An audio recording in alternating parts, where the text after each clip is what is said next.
The Western Cape Karoo town of Uniondale once again welcomed riders for the CCPP Group Lions Karoo2Coast.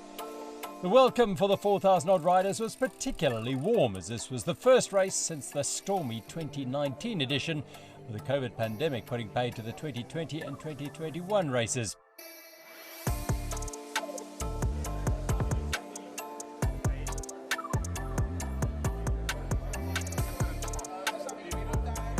After completing the registration formalities, riders had the option of joining the pre-race pasta party.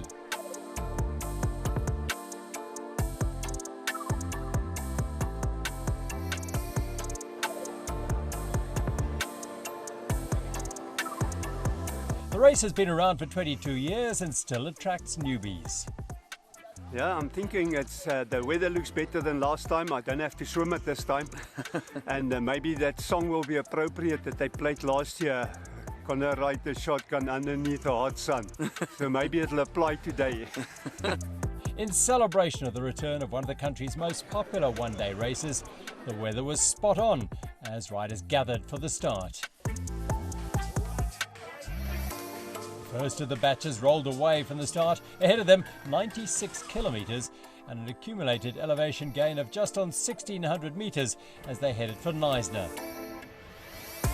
To help them through the ride, the race organisers provided no fewer than 9 water points.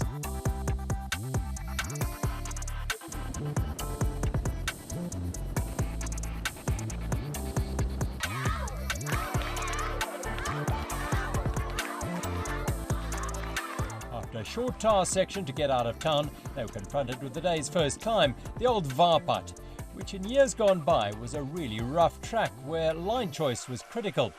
That is no longer the case. The Vaarpad is now graded. The gradient, though, is challenging enough to weed out the weak from the strong.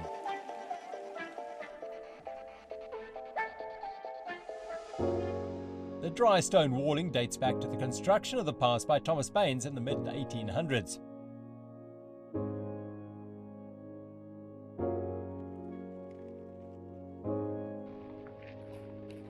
That was a time when the pass catered for ox wagons and horses, rather than carbon fibre lightweight, high-cost mountain bikes, and an increasing number of gravel bikes. First of those 9 water points was at the top of the Vaarpad after 10 kilometres. There weren't many takers amongst the leading group of riders. The descent was fast and loose. The leaders taking no risks, riding with caution. Many a race has ended in blood and tears right here. Some, though, just couldn't resist descending faster than the others. Multiple former winner Kevin Evans opted for a gravel bike, which put him on the back foot on the technical descent.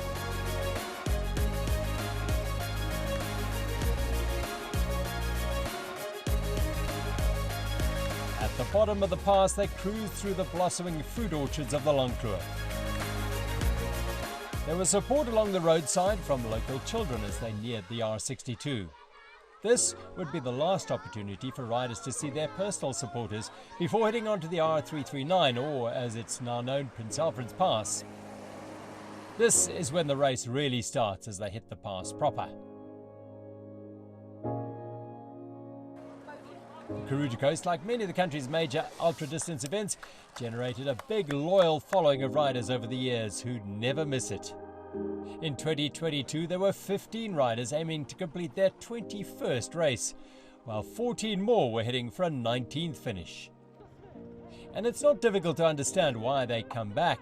The historic pass, the remote valleys and stunning views are all a factor, as is the camaraderie that the race has engendered over the years.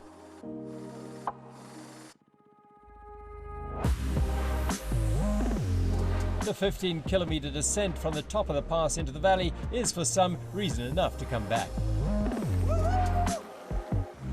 For so many, it has become a ritual, a way of life. It's woven into the fabric of their lives. It gives them a reason to get out of the house in the dark, chilly winter months.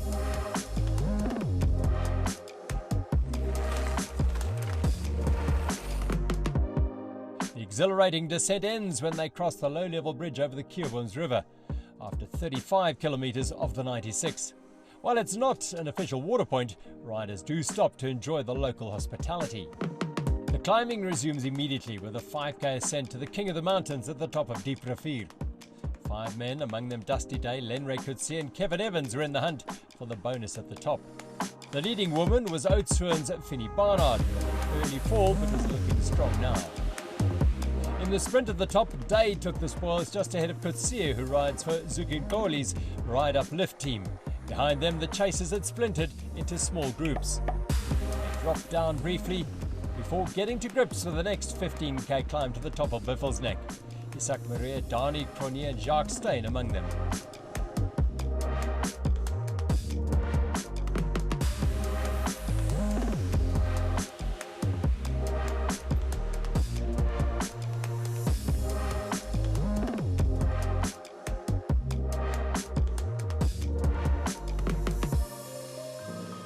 Kevin Evans was now together with Maria Cronier, Steyn and others as they began clawing back time on the leaders.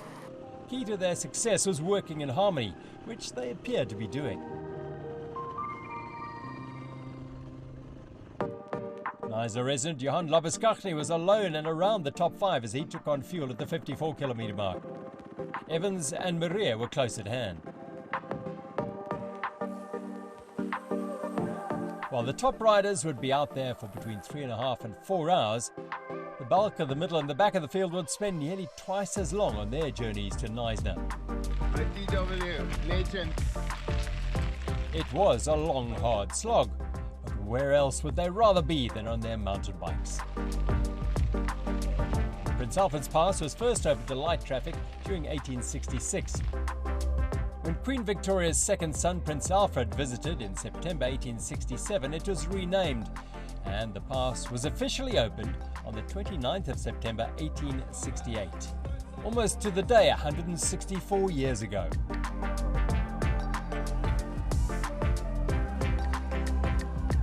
At 59 kilometres, the Buffelsneck water point was a bustling hive of activity with plentiful food and squirt cycling product on hand to tend to riders and bikes' needs. It's our first time. Yeah, first time. It's very tough. We did not prepare enough for this. But we're looking forward to the downhill, so that'll be good. With the majority of the climbing done, they charged down through the forest. Meanwhile, Kevin Evans was still toiling away on his gravel bike with 2 in tow. After a puncture, Karoo2Coast dropped off the lead, leaving Dusty Day to power on his own. Behind him, Dani Cronier had joined Kevin Evans.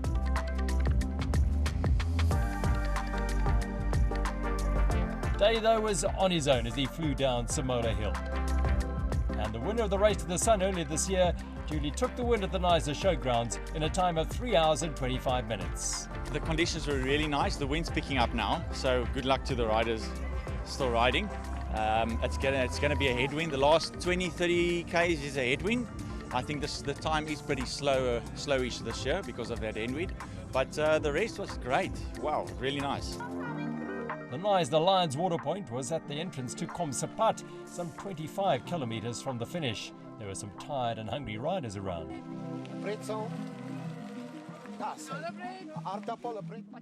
But no shortage of potatoes, cold drink and oranges to feed on. Not to mention a slice of banana cake. Sure, it's a struggle, eh? But awesome. Almost there, so just the last part and then we're there.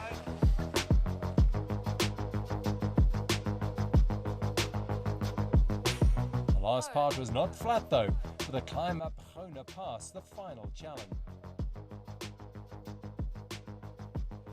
The finish to the race is unique as they slip under the N2 right alongside the Nysa Lagoon and then portage up the stairs. Finny Barnard was well clear in the women's race as she powered towards the finish line. And Finny crossed the line in 3 hours and 53 minutes, the only woman to finish under 4 hours. But it was a fantastic race, really a day to forget about all the load shedding and all the petrol price and all those things and really just enjoy your health and the beauty of nature. So thank you very much. It was a lovely day. Thanks to the sponsors. It was a great day. Thank you. Indeed, it was a near-perfect day for the close on 4,000 riders who took on the not insignificant challenge of the CCPP Group Alliance Karoo2Coast. The event has been presented by the Nice Alliance for many years and is used as a fundraiser for various local charities. As the Nice Alliance and the Karoo2Coast, we sponsor guide dogs every year. We've given them 10 guide dogs now, and once again this year we'll be giving them another 100,000 rand to sponsor another guide dog for them. Yeah. So that's very, very exciting, and we love it. We're allowed to name the dog, and so it's a wonderful project of ours. Queen of the Mountains and women's winner Finny Barnard alongside second place Monica Glover and Danica Boertes in third. Dusty Day duly popped the bubbly. Henry Kutsi of Zuki Nkoli, a ride uplift, was second, and Dani Cronier took third place. That's all from this week's edition of Toyota Cadence.